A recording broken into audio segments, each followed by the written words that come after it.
What's up, YouTube? Today, I just kind of want to talk about something that's been going on, kind of the hot topic right now, but a bigger issue, so to speak. We're talking about the fatphobia craze that's been going on, and I just heard about this, that Taylor Swift is getting some criticism over her latest music video for having the word fat on the scale. Honestly, I am very aware of issues such as transphobia, fatphobia, etc., as they relate in reality to the real world. In fact, I even wrote up a comment about Asmongold. He's kind of known for his vocal opinion about people's weight and about people's preferences. I kind of went into deeper that there, just to invite people to think about the biases that they have, and there's quite a comment section. I invite you to follow that link in the description below. But I kind of was trying to focus more on not doing what social media is so obsessed with. Social media is so obsessed with getting this, oh, you can't say this word. You need to not say that. We have to use this inclusive language. And I know that is the focus that so many people get on whenever they hear anybody talk about transphobia or fatphobia, which is a real thing, but not in the way that people think it is. Then it detracts from the actual issues that need to be fixed. And it kind of has this continual, it's like a dog eating its own tail. It's like you want to have change, but because of the way that you try to get that change, which is ineffective, I think it's been just proven through years and years of people shouting anger into the void, saying, you can't say that word. And then people just hear that, and all they see is social justice warrior, and the stereotype, blue-haired, angry protester who just hates that somebody uses the word fat. Oh, that's fatphobic. No. Fatphobia is when you get turned down for a job because of your weight, because of no matter how the way somebody treats you. Obviously someone having preferences, nobody's required to date you. But if person after person after person refuses to have anything to do with you because of your weight, harasses you, and this is the key, is when you feel this shame and this harassment and this general negativity from people, that's fatphobia. And that's a deeply ingrained part of our society. We've been kind of trained to believe that there's only one way of looking and that everything else is bad. And, there also are health issues, which I don't think anybody wants to be fat. I don't think anyone wants to have health problems. But some people do have genetic differences that make it more difficult to lose weight and may even be completely healthy. You've always heard the doctor would say, oh, you're healthy as an ox. You don't have, sometimes, weight can be a huge problem. And it is a problem, especially in our country where people just eat fast food all the time. But just because somebody has a health problem, that's a whole different issue. If somebody has a health issue, why would you harass them for it? And just because they can't seem to fit your timeline. I'm autistic. I don't meet people's expectations on a regular basis. I can't work a regular job because of that.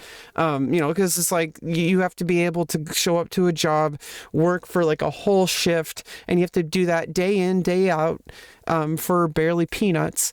That's a whole different topic. And it's I think people try to put things into a vacuum, but they don't understand that things are interconnected in so many different ways, and they all kind of have these tentacles that go out into the world, into these different issues, and they all kind of collide together. So the issues with, people being fatphobic, it's connected to just this general attitude towards different, or it's just that, all these different things are connected. But I just want people to understand that you need to grow a thicker skin. I know that, I'm sorry, but there are more important issues to talk about than trying to force, a music video to not include the word fat on a scale.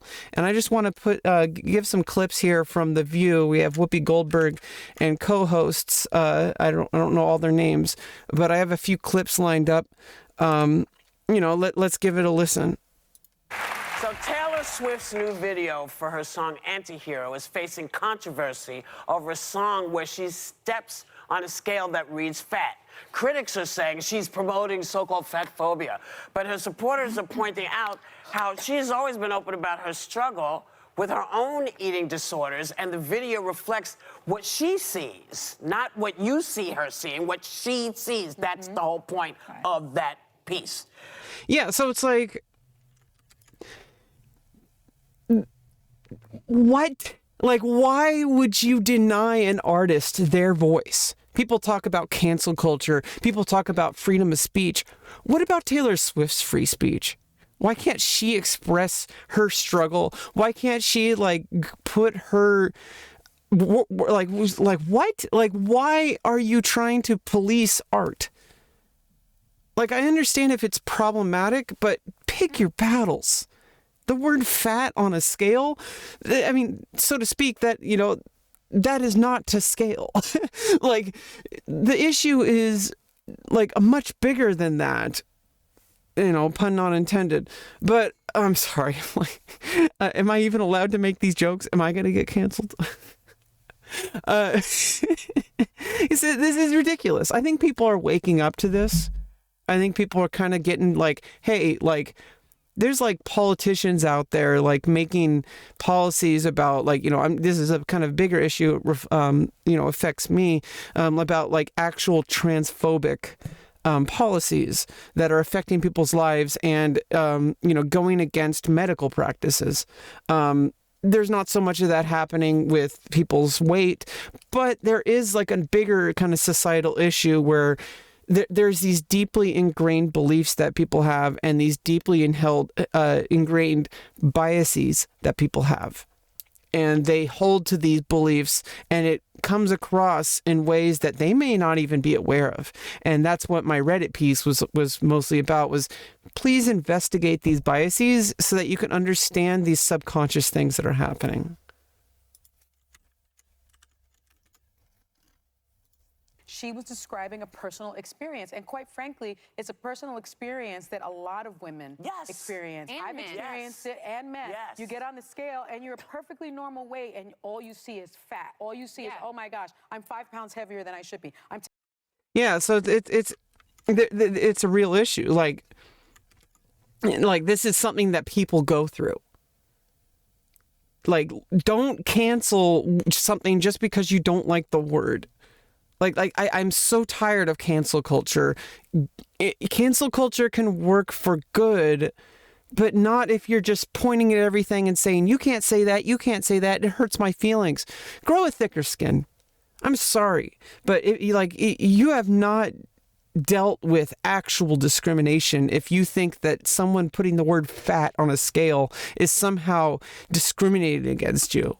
I'm sorry, like, go out in the real world, touch grass.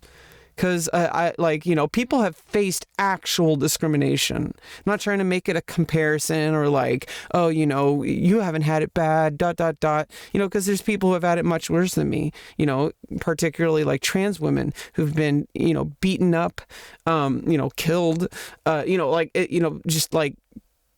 all sorts of negative things. I actually have had a pretty positive experience as a trans woman.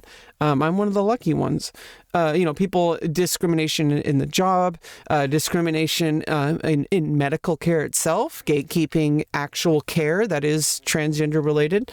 There's all sorts of stuff like that. There are struggles that people who are overweight deal with. And, there's actual discrimination. There's actual, like, hatred. And, I don't know. It's just ridiculous. This anger over a word thing needs to stop. Someone who's an artist and... in art, you need it to make you feel. When you see that moment, every single person knew what she meant, and it was beyond fat. It was, you're not good enough. You've been bad. If you were better or stronger, this number would be different. People look better than you do. It says so many things in one word. And that's why I never. If you feel like saying you're fat, say you're fat. I don't, like, bitch, we own the word now. They can't really use it against us. Yeah. Her different struggles. So on the one hand, we can't expect her to put herself out there and give that to us, the listeners, then, react and say, oh, she shouldn't tell us about this struggle that she's having. And by the way, think of how many times tabloids have probably called her fat, talked about her weight gaining. Yeah, so that's the issue. There's a bigger issue.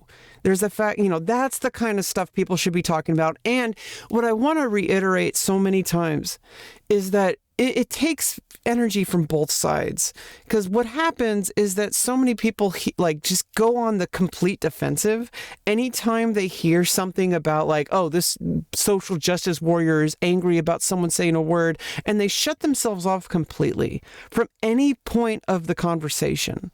There is a conversation to be had, and it takes energy from both sides, because somebody is just getting mad over the word fat on a scale.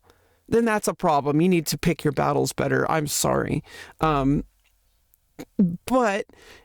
just because someone does that, there is a bigger conversation, and you should not shut yourself off to that. I don't think that men care about it as much as women do. Well, we'd have That's another issue, is that a lot of people who don't experience something for themselves have a difficult time understanding those of us who do experience discrimination go through, because they just assume that, oh, well, this person just must be complaining because I don't have that problem. And that's a big problem in and of itself. Take a step back. Try to understand that other people experience the world in a very different way from each other. We live in a diverse world with multiple life experiences that we all have. And I think it's just important for everyone to try to understand, hey, a lot of the people feel defensive when they're called out on anything that's fatphobic or transphobic, because they just don't see it that way. All they're seeing from their point of view is, this person is angry at me for saying a word. I did nothing wrong. And I understand, that person needs to do some work to understand that, hey, there's a reason why this person is angry. This person may not be expressing that anger in an effective way, but the underlying reasons behind why that person is angry are very valid. Anyway, I'd like to wrap up this video with just saying, if you like this kind of content, make sure to like and subscribe. Give me a follow on Twitter, where I usually give some hot takes. And check out the link in the description below for if you want to support me on Patreon and such. But I will include the Reddit thread that I posted in the description. See ya.